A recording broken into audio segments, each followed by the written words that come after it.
Hello. അപ്പം നമുക്കിന്നൊരു കോവയ്ക്ക മെഴുക്ക് പുരട്ടി ഉണ്ടാക്കിയാലോ? അതിനായിട്ട് ഇന്ന് കോവയ്ക്ക നന്നായിട്ട് കഴുകി നമുക്കിങ്ങനെ വട്ടത്തിലിങ്ങനെ ചെറിയ ചെറിയ കഷ്ണങ്ങളായിട്ട് ഇങ്ങനെ അരിഞ്ഞെടുക്കാം. എന്നിട്ട് അതിന് വേണ്ടിയിട്ട് ഒരു സവാള എടുത്തിട്ടുണ്ട്. സവാളയും നമുക്കിങ്ങനെ കുനുകുനാന്ന് അരിഞ്ഞെടുക്കാം. ഒപ്പം നമുക്ക് കുറച്ച് തേങ്ങാക്കൊത്തും കൂടെ വേണം. തേങ്ങാക്കൊത്ത് വേണമെങ്കിൽ മതി, ഞാൻ പിന്നെ വീഡിയോ ഒക്കെ എടുക്കുന്നുണ്ട്, ഒരു ഗൂമിനെ കിട്ടുന്നേ ഉള്ളൂ. ചീനച്ചട്ടി വെച്ച് എണ്ണ ചൂടാകുമ്പോൾ നമുക്ക് ആ തേങ്ങാക്കൊത്തൊന്ന് വറുത്തെടുക്കാം. അതൊരു വറവ് പരുവാകുമ്പോഴത്തേക്കിനും നമുക്ക് അരിഞ്ഞു വെച്ചിരിക്കുന്ന സവാള ഇതിലേക്ക് ചേർക്കാം. കുറച്ച് ഉപ്പിട്ട് ഒന്ന് വാടി വരുന്നത് വരെ നമുക്കതൊന്ന് മിക്സ് ചെയ്ത് കൊടുക്കാം. അതിന് ശേഷം നമുക്ക് അതിലേക്ക് കുറച്ച് കോവയ്ക്ക ഇട്ട് കൊടുക്കാം. കോവയ്ക്ക ഇട്ട് കൊടുത്ത് നന്നായിട്ട് ഇളക്കിക്കൊണ്ടിരിക്കണം, അടുക്കി പിടിക്കാതെ നോക്കണം. പിന്നെ അതിനകത്തേക്ക് നമുക്ക് കുറച്ച് കറിവേപ്പില ചേർക്കാം. ഞാൻ മുളക് ചേർത്തിട്ടില്ല.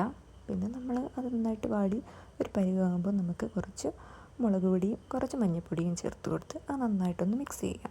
നന്നായിട്ട് ഇത് ഒന്ന് വാടി വരാൻ കുറച്ച് നേരം എടുക്കും. നന്നായിട്ട് മുരിഞ്ഞ് ഇഷ്ടമുള്ളവർക്ക് മുരിച്ചെടുക്കാം, അല്ലാത്തവർക്ക് ഇങ്ങനെ ഒരു പരുവാകുമ്പോഴത്തേക്കും ഓഫാക്കി എടുക്കാം.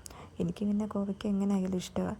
അപ്പം നമ്മൾ അവിയലുണ്ട്, മത്തിക്കറിയുണ്ട്, പിന്നെ മുരിങ്ങയ്ക്കക്കറിയുണ്ട്, പിന്നെ കുറച്ച് പുളിശ്ശേരിയുണ്ട്, എല്ലാം കൂടെ ചേർത്ത് നമുക്കൊന്ന് കുഴച്ച് കഴിക്കാം. ചിക്കൻ്റെ ചാറ് ഇന്നലത്തെ കേട്ടോ. അപ്പോൾ ബായ്.